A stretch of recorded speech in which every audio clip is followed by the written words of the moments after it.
Captain America Brave New World came out over the weekend and it leaves a lot of people with a bad taste in their mouth. But I'm not understanding why.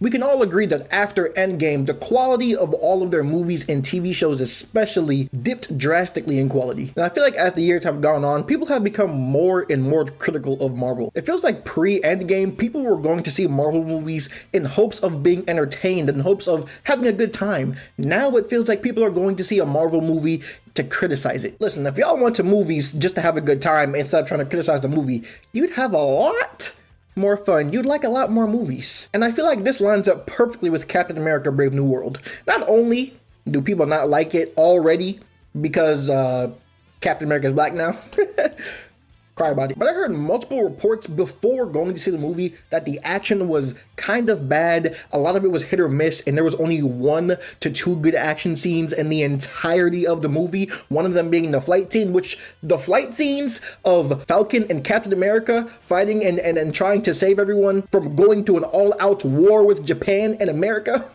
That's some of the best action I've seen in a Marvel movie. You know what? I'll say some of the best action I've seen in a movie in general. That has to be one of the best flight scenes in anything ever. No, this is not recency bias. If you've watched it, you know, if you're not trying to hate. And honestly, I was looking for those moments that people were talking about in the movies where the action was supposedly bad. I couldn't find it. Now, a scene that was circulating around Twitter and TikTok and people talking about how bad it looked was at the beginning of the movie when Sam was fighting like the bigger dude and it took him a while to beat him. People were kind of like, he's Captain America. He shouldn't be having that much trouble with him. Why is he struggling with a normal grunt? Watch the movie. And even if you didn't watch the movie, he doesn't have the super soldier serum. They point that out multiple times in the movie too. And then people also had a problem with how Giancarlo wasn't in the movie that much and they wasted his character of Sidewinder. How? I mean, I think he's pretty obviously being set up to be in some more movies in the future or something. How was he wasted? I mean, not every movie can have all these big characters as main villains throughout the whole movie. He wasn't the main villain in this movie. We got enough of him. We got a full fight scene of him when he ambushed Sam, and then we already got the beginning scenes with him. We've already seen how dangerous he is. We've seen what he can do. I don't know what else. I don't know what else we want. I feel like a lot of the problems people have are just nitpicking. None of the dialogue or acting was bad either. Everything was solid all around. And before I get into some more positives, I will talk about some negatives because no, the movie is not perfect by any means. One of the things I do understand people complaining about was the leader and him not feeling that menacing, that threatening. I thought he was in general. He wasn't the best villain, but I think he did what he was supposed to do. Now his design, awful. I don't know what they were thinking, not just going with the comic book design. They did have them. There was a concept of that. Some people guess that they didn't go with the more comic book accurate version that they did have a concept for because of the way MODOK turned out and how badly he was received by fans. But MODOK didn't even look like MODOK. What was dude's name? Darian? They just like stretched his face. That was cursed.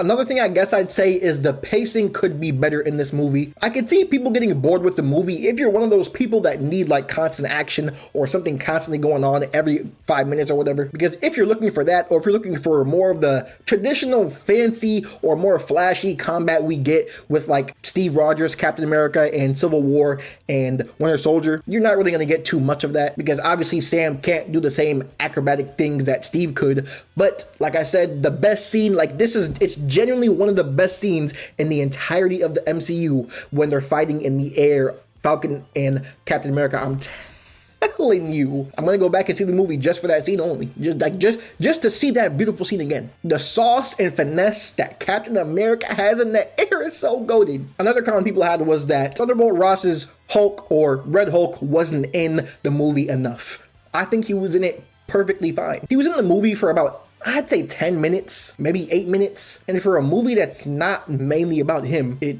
all makes sense. So for me, when I was watching the movie, a lot of the movie, I thought that Ross already knew he was the Red Hulk. I thought he was taking those pills to prevent the Hulk from coming out of him. Now, I know I'm supposed to be talking about cons, but they ain't really much more than what I said already. Now, that don't make the movie like an amazing 10 out of 10 just because there's not that many cons for me, but pretty much it all ends up being the pacing, and I guess the story not being the most interesting. Now, if you compare this movie to the other Captain America movies, I'd put this at third best overall. It's not better than Captain America Winter Soldier, which is my personal favorite Marvel movie, so I'm kind of biased, but that's my personal favorite. And next, obviously, there's the first Avenger is definitely not better than Civil War, and Brave New World is not either. So that's why I put Brave New World at number 3, and the First Avenger is the last one. The First Avenger is still not bad, but I just overall think it's the worst out of all of them. And if you're looking at me crazy for saying these good things about this movie and saying, how could you actually like this movie? Did you see the ratings for it? Yes, I've seen the ratings. I generally don't go off of ratings though. I go off of, am I interested in this movie? Am I interested, like, does the title interest me? Same way a YouTube video works. Does the title interest me? Does what I see visually in the trailer interest me? Do I think I would like this movie? If yes, I'm gonna go see it. I don't care what the ratings are. Some of my favorite movies of all time have bad ratings. For example, Hook. If you love Hook, you'd be sad to know that that movie doesn't really have good ratings from critics. Same thing with Jumanji. I love Jumanji. That also has bad ratings. The first one, the Jumanji with Robin Williams, rest in peace. Another movie that's one of my favorites of all time is Grown Ups. That might be a hot take. I know a lot of people don't like Grown Ups. To me, it's funny.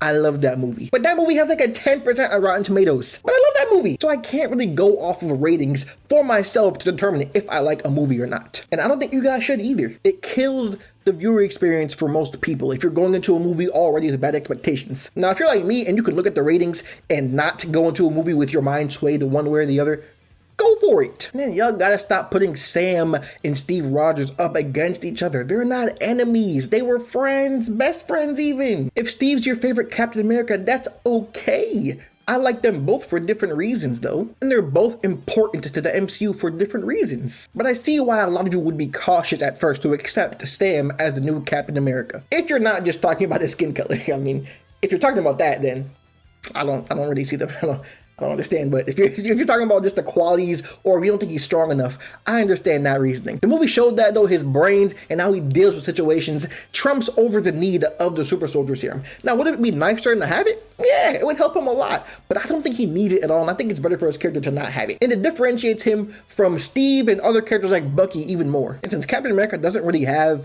that many like successors or counterparts or whatever, like you got the whole Bat family and stuff with the different Robins. I think Robin is the most accepted passing on of the mantle, and I think it's only because Batman is still the main character and there's really only ever one Batman, pretty much. Besides Terry McGinnis, there's really only ever one Batman that's always Bruce Wayne, and then he cycles out his Robins, and every Robin eventually becomes their own superhero.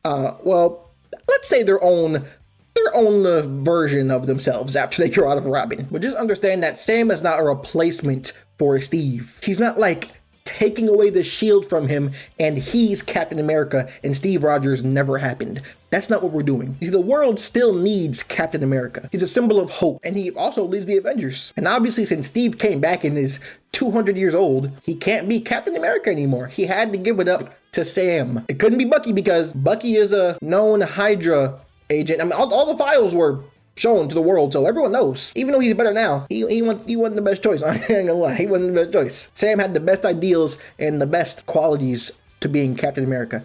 It's more than just the shield. It's more than a super soldier serum. And if you guys know anything about Captain America, if you watched Captain America, the First Avenger, you would know that being Captain America is not just in the serum. Or did you already forget how Steve was before he even got it? He always had the qualities of Captain America, just how Sam does. So if you haven't seen Captain America Brave New World, or if you're on the fence of going to watch it, I'd say if you want a good time and you want to watch a really entertaining movie, go watch it. There's no reason not to. Don't listen to the reviews.